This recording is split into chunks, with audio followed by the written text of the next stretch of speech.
Hello, we begin with the severe weather battering the nation's southeast. The Sunshine Coast has copped a massive drenching, bringing severe storms and flash flooding, while across New South Wales there are now more flood threats in more locations than at any other time this year.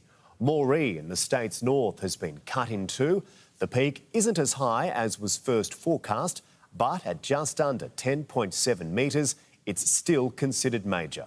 In the firing line again for the third time this year is Lismore.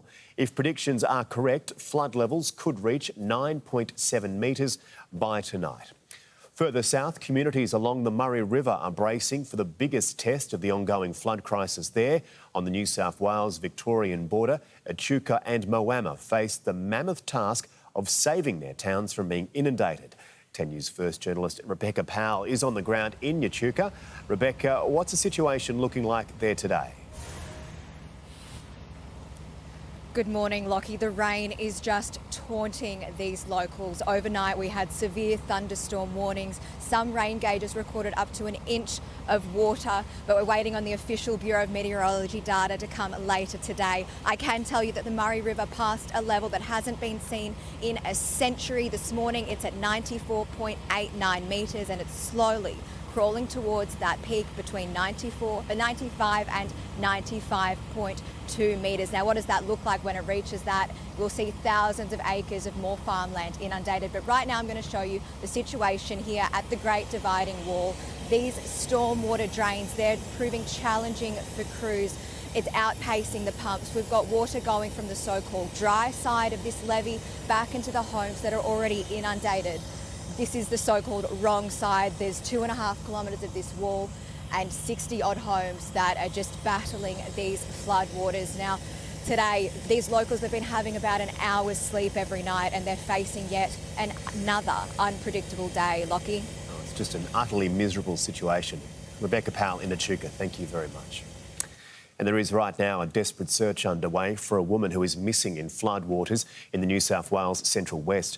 Emergency crews were called to a creek at Galgong, about 30 kilometres north of Mudgee, late last night, after reports a car had been swept into waters. The driver and two passengers escaped and were managed to make it back safely, but a third passenger, a woman aged in her 20s, is still missing. And flood warnings have been issued across multiple towns throughout South Australia's mid-north and Riverland regions following heavy rain across the weekend. Residents are on high alert along the Light, Wakefield and Gilbert rivers. Intense storms are forecast to dump more torrential rain on Berry and Renmark. Over the past 24 hours, the SES has responded to more than 70 call-outs.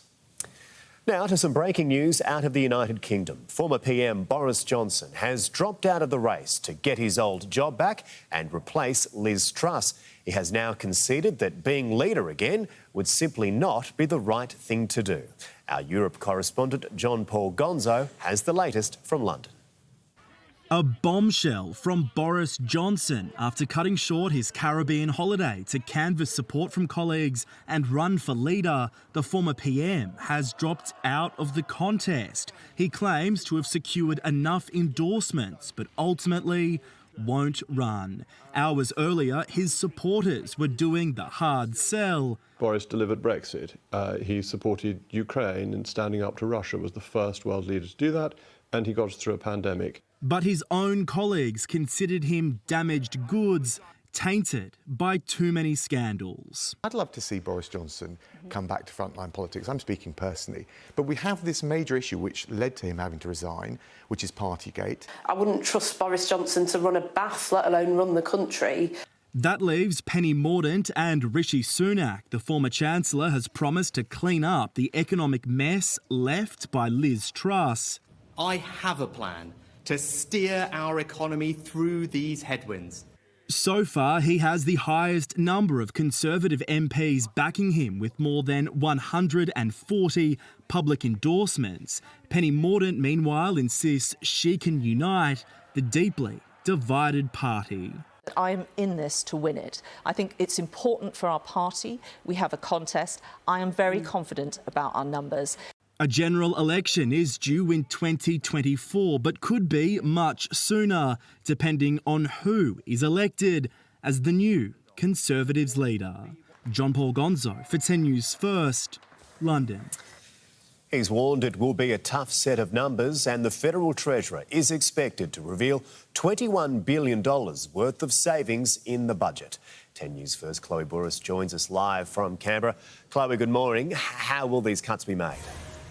Good morning, Lockie. Well, for months we've heard the federal government saying it's going through the books line by line looking for rorts and waste. Today, confirmation it's found over $20 billion in savings. Around half of that will come from cutting programs it doesn't feel are worthy, some of them controversial ones like the commuter car parks, which were announced by the former government.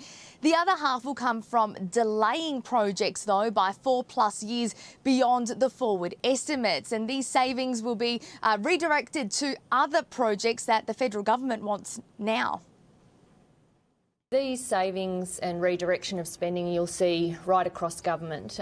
There isn't, one particular agency. It's right across government. We're looking at various programs. Obviously, we've looked closely at infrastructure. We've looked closely at the grants programs, but it is right across government. The opposition has come out already this morning criticising the government for looking at this through a political lens as opposed to an economic lens. But we will get all of those details tomorrow night. It'll be the first budget handed down by Labor in over a decade. So a significant moment and test for Jim Chalmers to spend without fuelling inflation. Doesn't sound like it'll be pretty reading, though. Chloe Burris, thank you very much. 2 motorbike riders have been killed in Brisbane overnight in 2 separate crashes. Police say a black Mazda 3 smashed into one rider at an intersection in Alderley early this morning. The male rider died at the scene. A few hours earlier, another 25-year-old man was killed in a single vehicle accident near Brisbane Airport. Police are urging anyone with information to come forward. A 19-year-old man will face court later today, charged with the murder of his ex-girlfriend on Queensland's Sunshine Coast. Police believe they had met at a car park in Strathpine, north of Brisbane, on Saturday afternoon. The 18-year-old's family raised the alarm, though, when she didn't return home. The man was found alone at a service station about an hour's drive from the car park. His ex-girlfriend's body was found in nearby bushland several hours later. Those 3 areas, the car park, the service station and the bushland, have been declared crime scenes and have been subject to forensic examinations. The man will be facing Maroochydore Magistrates Court today, charged with murder and moving a corpse. And if you or someone you know is a victim of domestic violence, there is support available. You can call the 24-hour hotline 1800-RESPECT. That number is 1800-737-732. Insiders have revealed Netball Australia's sponsorship crisis could worsen if other organisations follow Gina Rinehart's departure. Her company, Hancock Prospecting, has pulled its $15 million sponsorship deal after players refused to wear the company's logo because of offensive comments made in the 80s by Lang Hancock. But there are now concerns it could snowball into a $25 million problem. The Netball Australia CEO warns the organisation is already $4 million in the red and will now have to look at cutting costs. A Russian fighter jet has crash-landed into a residential home in southern Siberia. The Su-30 aircraft smashed into a 2-storey home. The local governor says the 2 pilots were killed, but no residents were injured. According to local authorities, the jet was on a test flight. Russia has launched a criminal investigation over alleged violations of air safety rules. This comes less than 1 week after another deadly plane crash that killed at least 15 people in Yeysk. Kanye West has taken another swing at a Melbourne burger shop, launching legal action against the restaurant in the federal court. College Dropout Burgers in Ivanhoe shares the same name as the artist's debut album and initially sold burgers named after his songs. The beef began in June when the rapper, who recently changed his name to Ye, had his lawyers send a cease and desist letter to the owner, demanding all references to the star's music be removed from the shop, which, at the time, they did.